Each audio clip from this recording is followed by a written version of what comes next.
اللہ رب العالمین جل وعلا شانہ وعم نوالہ وعظم برہانہ نے اعلان فرمایا والذی جاء بالصدق وصدق بہ، وہ ذات جو سچ لے کر آئی اور پھر وہ ذات جس نے اس سچ کی تصدیق کی، اولئک هم المتقون، یہی وہ لوگ ہیں جو متقین ہیں۔ نبی کریم رؤوف الرحیم صلی اللہ تعالی علیہ وسلم پر نازل شدہ قرآن کی یہ آیت کریمہ اس بات کا اظہار کر رہی ہے، نبی پاک صاحب الاولاق صلی اللہ علیہ وسلم جب اعلان نبوت فرمایا، اور اعلان نبوت میں سب سے پہلے جس نے نبی کو نبی مانا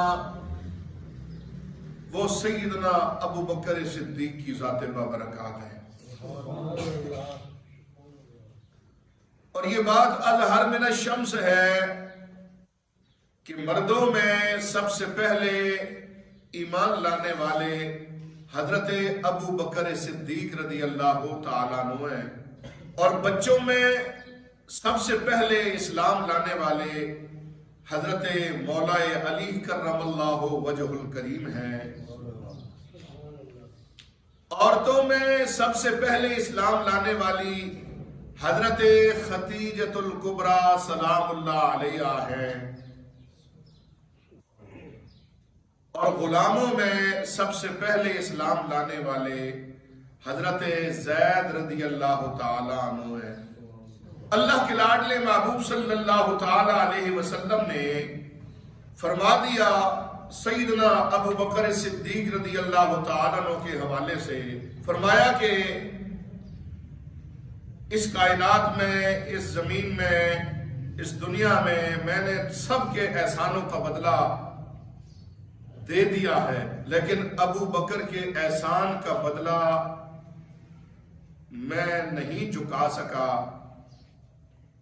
میں نے نہیں چکایا دنیا میں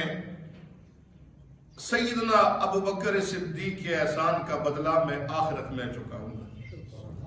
نبی کریم رؤوف الرحیم صلی اللہ تعالی علیہ وسلم کے ظاہری وصال کے بعد حضرت سیدنا ابو بکر صدیق رضی اللہ تعالیٰ عنہ کے سر پر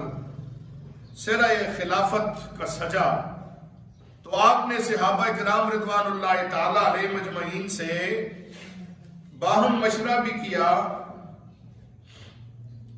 کیونکہ سوال یہ پیدا ہوتا تھا کہ نائب اور خلیفہ کس کو مقرر کیا جائے۔ حدیث پاک کی مشہور کتاب بہقی میں حضرت ابو سعید خدری رضی اللہ تعالیٰ عنہ آپ سے روایت ہے کہ خلافت کے معاملے کو حل کرنے کے لیے صحابہ کرام رضوان اللہ تعالیٰ علیہ مجمعین حضرت سعد بن عبادہ رضی اللہ تعالیٰ عنہ کے مکان پر جمع ہوئے، جن میں حضرت ابو بکر صدیق، حضرت عمر فاروق اور دوسرے بہت سے اجل صحابہ موجود تھے۔ سب سے پہلے ایک انصاری صحابی کھڑے ہوئے جو مدینہ شریف کے رہنے والے تھے، اور انہوں نے لوگوں سے اس طرح خطاب کیا کہ اے مہاجرین، آپ لوگوں کو معلوم ہے کہ جب رسول اللہ صلی اللہ تعالی علیہ وسلم آپ حضرات میں سے کسی شخص کو کہیں کا عامل مقرر فرماتے تھے تو انصار میں سے بھی ایک شخص کو اس کے ساتھ کر دیا کرتے تھے، لہذا اسی طرح ہم چاہتے ہیں کہ خلافت کے معاملے میں بھی ایک شخص مہاجرین میں سے ہو اور ایک انصاری میں سے۔ پھر ایک دوسرے انصاری کھڑے ہوئے اور انہوں نے بھی اسی قسم کی تقریر فرمائی۔ ان لوگوں کی تقریر کے بعد حضرت زید بن ثابت رضی اللہ تعالیٰ عنہ کھڑے ہوئے اور انہوں نے فرمایا حضرات، کیا آپ لوگوں کو معلوم نہیں ہے کہ رسول اللہ صلی اللہ تعالیٰ علیہ وسلم مہاجرین میں سے تھے، لہذا ان کا نائب اور خلیفہ بھی مہاجرین ہی میں سے ہوگا۔ اور جس طرح ہم لوگ پہلے امام الانبیاء صلی اللہ علیہ وسلم کے معاون اور مددگار رہے، اب اسی طرح خلیفہ رسول اللہ کے مددگار رہیں گے۔ یہ فرمانے کے بعد انہوں نے حضرت ابو بکر صدیق رضی اللہ تعالیٰ عنہ کا ہاتھ پکڑا اور کہا کہ اب یہ تمہارے والی ہیں، اور پھر حضرت زید بن ثابت رضی اللہ تعالیٰ عنہ نے آپ سے بیعت کی، اس کے بعد حضرت عمر نے اور پھر تمام انصار و مہاجرین نے آپ سے بیعت کی، اور کسی نے بھی اختلاف نہیں فرمایا۔ اس کے بعد حضرت ابو بکر صدیق رضی اللہ تعالیٰ عنہ ممبر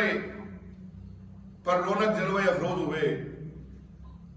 اور ایک نگاہ ڈالی تو اس مجمع میں حضرت زبیر رضی اللہ تعالیٰ عنہ کو نہیں پایا۔ فرمایا کہ ان کو بلایا جائے۔ جب حضرت زبیر آئے تو حضرت ابو بکر صدیق نے ان سے فرمایا کہ رسول اللہ صلی اللہ علیہ وسلم کی پھپھی کے صاحبزادے اور حضور کے خاص صحابیوں میں سے ہیں آپ، اور مجھے امید ہے کہ آپ مسلمانوں میں اختلاف نہیں پیدا ہونے دیں گے۔ یہ سن کر انہوں نے کہا، اے خلیفہ رسول اللہ، آپ کوئی فکر نہ کریں۔ یہ کہنے کے بعد کھڑے ہوئے اور آپ سے بیعت کر لی۔ پھر سیدنا ابو بکر صدیق رضی اللہ تعالیٰ عنہ نے مجمع پر نظر ڈالی تو اس میں حضرت علی کرم اللہ وجہ الکریم موجود نہ تھے۔ فرمایا کہ علی بھی نہیں ہیں، ان کو بھی بلایا جائے۔ جب حضرت علی رضی اللہ تعالیٰ عنہ تشریف لائے تو آپ نے فرمایا کہ اے ابو طالب کے صاحبزادے،